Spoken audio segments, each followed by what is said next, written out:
it. Now it's Dooley. Again, the crunching tackle. Robert Jones, Morris on Evans.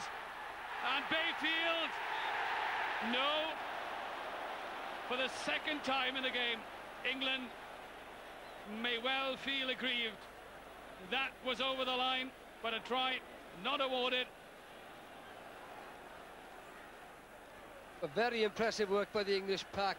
Dooley and Bayfield supporting the movements by the backs. Good wide play by England, incidentally. Morris is a live wire when they're going forward, isn't he?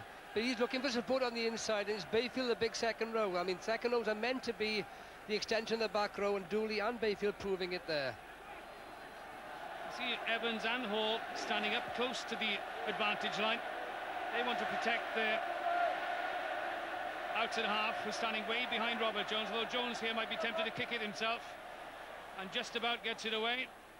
Not quite over the touchline. Now it is. Winterbottom in position. Hall pressurising.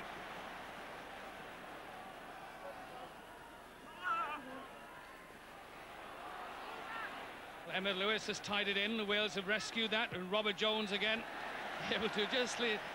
It's so interesting the way he just leans back and gets the ball away over his shoulder, and done it on countless occasions, and he provides his forwards with just that fillip required. 1 point Wales' advantage. The perfect possession for Dewi. Morris again gets way through. Can he make the line? The tackle by Rhea. He's still going.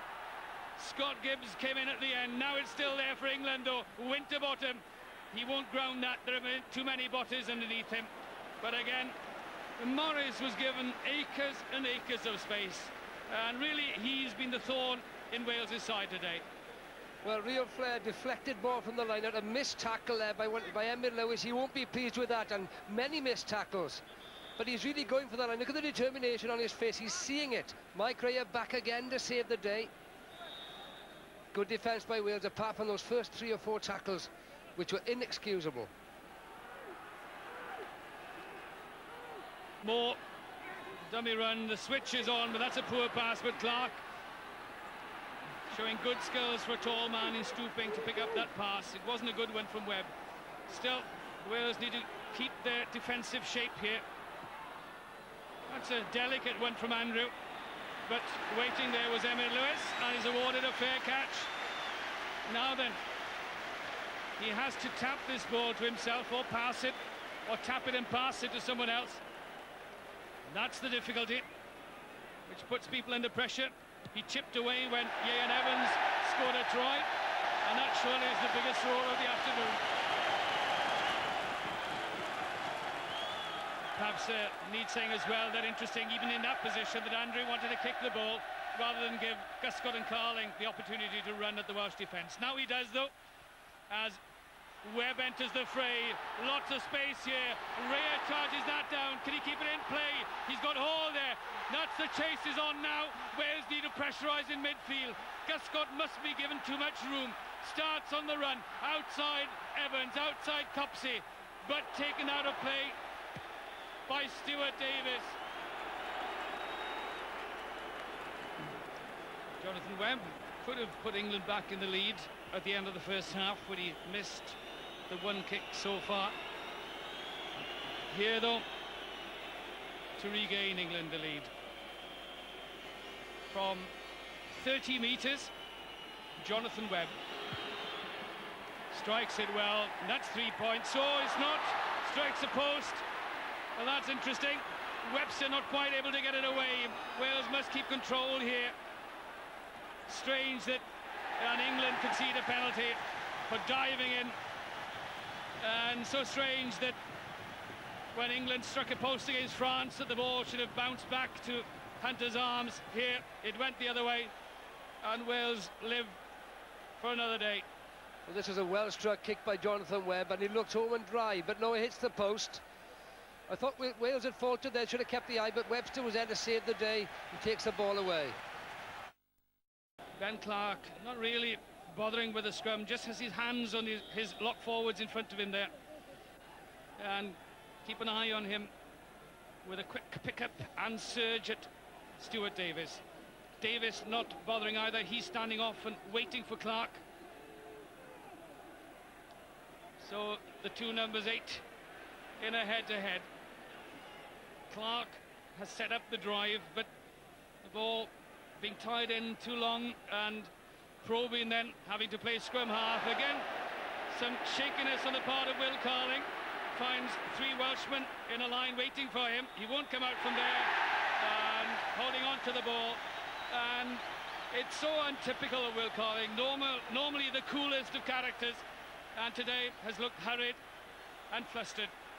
What's good here is the Welsh line of defence. Carling is made aware of their presence, sees them coming up and fumbles the ball, giving them the opportunity then to get back at him and cease that movement. Here you notice that Stuart Davis, as the second scrum half, stands in the line.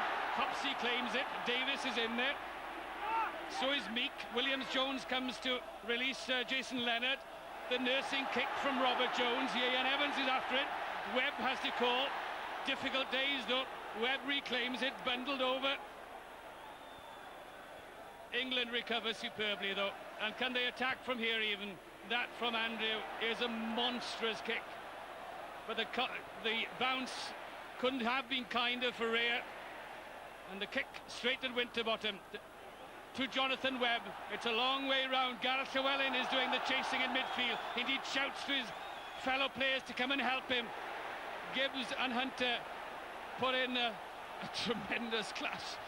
That was a contact of 2 mighty men.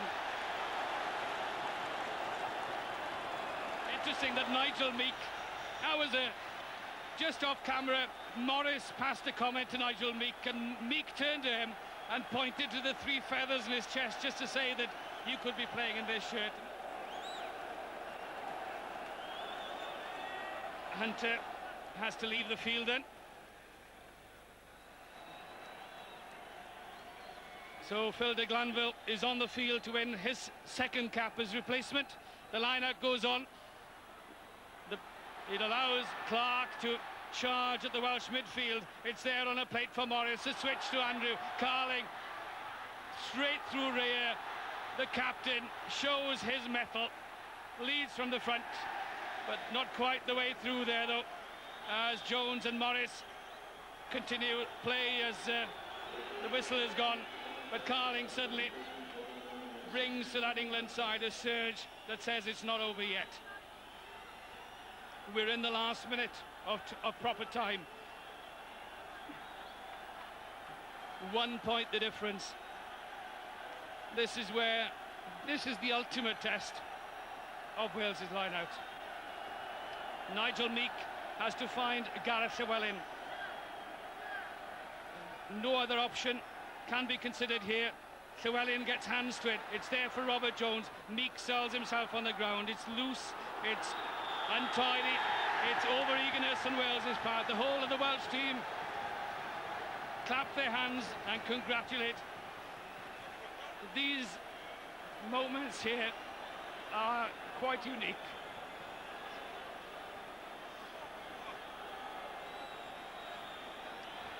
There are people around us here jumping up and down, amongst them Raymond Gravel, who is actually doing some rugby commentary in the Welsh language, but he's on his feet encouraging his men.